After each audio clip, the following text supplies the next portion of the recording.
सलाद बनाने के लिए मूली, खीरा, चुकंदर, प्याज, टमाटर, नींबू और पुदीना लिए है हमने।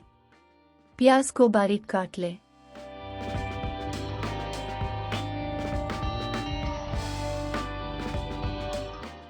चुकंदर को बारीक काट लें।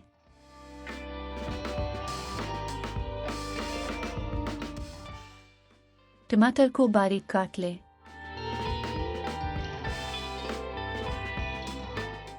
खीरे को बारीक काट लें।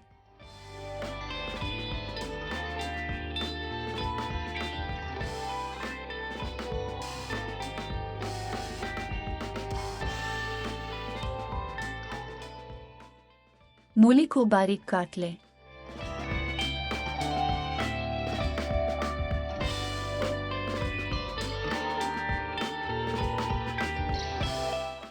एक अदद नींबू निचोड़ लें।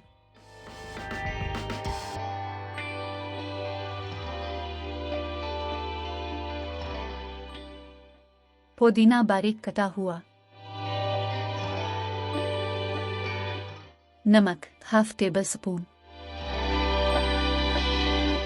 काली मिर्च हाफ टेबल स्पून। वेजिटेबल को मिक्स कर लें।